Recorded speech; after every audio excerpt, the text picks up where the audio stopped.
Okay, so I'd like to cover for this video, it'd be about Cody and Delilah's, the friendship, life, and the marriage in a platonic way. So, yeah. So they started out by, they met each other at the last year of high school. For your information, present time Cody is about 25 years old and Delilah's 27. So they pretty much just studied together because they both like art related things. Like it's just under the same creative category when it comes to creation. So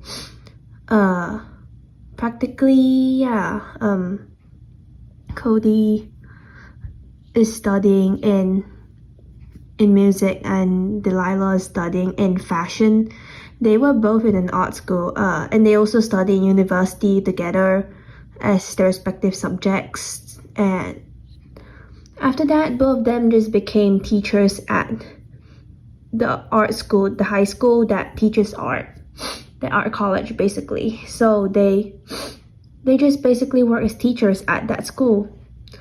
And now time to go and cover on the bond. It's that they first of all have been friends for like a long time, so they have like a really special connection and they pretty much share almost everything each other. But one thing that stood out the most is both of them having unsupportive families when it comes to being transgender, and the family's not really being supportive of them to just transitioning, and also the peers just like being really transphobic, being in toxic environments that are unsupportive of them. So both of them really bonded over that. So that was a really important part of their dynamic. Yeah, fuck.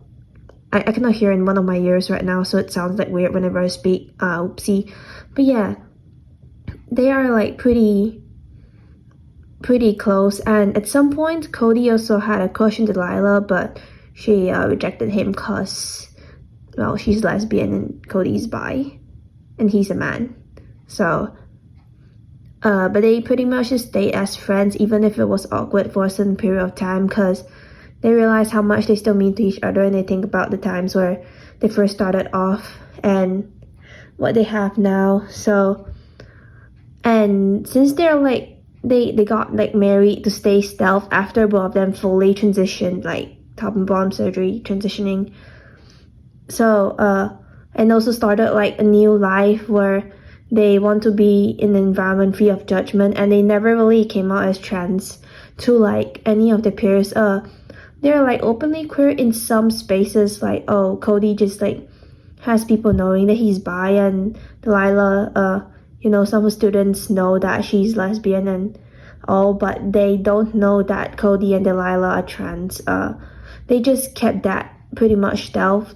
That's the word I think my friends told me to use.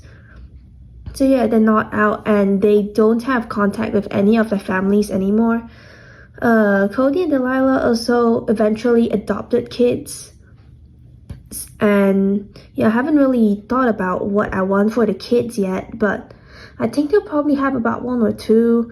And the reason why I said it was adopted kids instead of like making their own, even though that is probably going to be more believable, is that after transitioning, both of them became some sort of like infertile, so it would be practically impossible, almost impossible for them to do that. And they also don't really want to do that because their sexualities don't align for like any kind of romantic or sexual relationship, but they're still queer platonically bonded in a friendship because of how the friendships lasted for years and the things they went through together. It's their bond, and it's special in its own way. That is just more than a friendship, but less than a relationship.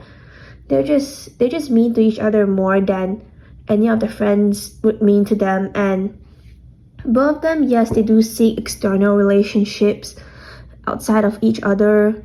Delilah is somewhat mutually pining for Malin, which is a girl at the bakery. And for Cody, I'm still really deciding his love life. He has really bad luck with love life. He often just like pursues older women, I think. Oh yeah, milf chaser. I'm sorry, that's him. But yeah, I haven't really decided on Cody's love life. I think I might be planning to just have him as single and just really unstable when it comes to pursuing someone. He can never really settle in a relationship due to some past, mother issues, as well as the fact that he just hasn't found the right fish in the sea yet. I don't know what else to share. Oh yeah, about the kids. I'll eventually think about it. I have character ideas for them already, but for now it's probably just gonna stay like that. Yeah. And that's about it for Cody and Delilah. They just work as teachers, and yes, they're just practically colleagues too. They're pretty chill. And they just enjoy working in the same school. It's really easy to just see each other a bunch. And also despite both of them just having separate love lives, that isn't like and they still really treat the marriage really importantly, because the marriage is solely really built on their friendship, platonic friendship thingy. So, and they do sort of prioritize each other more than they prioritize being in a romantic relationship, even though both of them do not have anything romantically involved with each other. So that's about it. Yeah, I'm ending it here.